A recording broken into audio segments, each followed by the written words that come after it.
Hello दोस्तों, KSFM Hindi stories and poem पर आपका हार्दिक अभिनंदन है। अगर आपने चैनल सब्सक्राइब नहीं किया हुआ है तो जल्दी से कर लीजिए और हाँ, बेल आइकन ज़रूर प्रेस कर दीजिए। चलिए सुनते हैं आज की कहानी। एक भक्त परमात्मा को बहुत मानता था, बड़े प्रेम और भाव से उनकी सेवा किया करता था। एक दिन भगवान से कहने लगा, मैं आपकी इतनी भक्ति करता हूँ पर आज तक मुझे आपकी अनुभूति नहीं हुई। मैं चाहता हूं कि आप भले ही मुझे दर्शन ना दें, पर ऐसा कुछ कीजिए कि मुझे ये अनुभव हो कि आप हो। भगवान ने कहा, ठीक है, तुम रोज सुबह समुद्र के किनारे सैर पर जाते हो। जब तुम रेत पर चलोगे तो तुम्हें 2 पैरों की जगह 4 पैर दिखाई देंगे। 2 तुम्हारे होंगे और 2 पैरों के निशान मेरे होंगे। इस तरह तुम्हें मेरी अनुभूति होगी। अगले दिन वह सैर पर गया। जब वह रेत पर चलने लगा तो उसे अपने पैरों के साथ साथ 2 पैर और भी दिखाई दिए। वह बड़ा खुश हुआ। अब रोज ऐसा होने लगा। एक बार उसे व्यापार में घाटा हुआ, सब कुछ चला गया।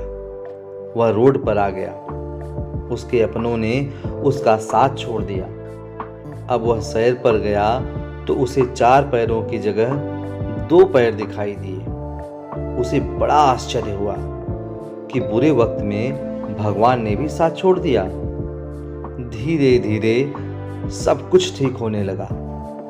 फिर सब लोग उसके पास वापस आने लगे। एक दिन जब वह सैर पर गया तो उसने देखा कि 4 पैर वापस दिखाई देने लगे। उससे अब रहा नहीं गया।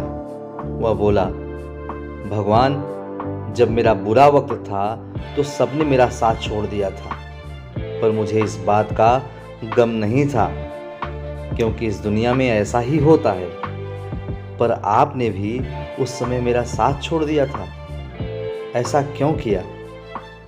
भगवान ने कहा, तुमने ये कैसे सोच लिया कि मैं तुम्हारा साथ छोड़ दूंगा?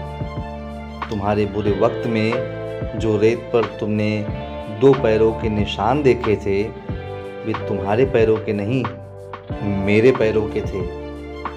उस समय मैं तुम्हें अपनी गोद में उठाकर चलता था, और आज जब तुम्हारा बुरा वक्त खत्म हो गया तो मैंने तुम्हें नीचे उतार दिया है। इसलिए तुम्हें फिर से 4 पैर दिखाई दे रहे हैं। जब भी आप अपने काम पर जाओ तो परमात्मा का धन्यवाद करो, क्योंकि बहुत से लोग बेरोजगार हैं। परमात्मा का धन्यवाद कहो जब तुम तंदुरुस्त हो, क्योंकि बीमार किसी भी कीमत पर सेहत खरीदने की ख्वाहिश रखते हैं। परमात्मा का धन्यवाद कहो कि तुम जिंदा हो।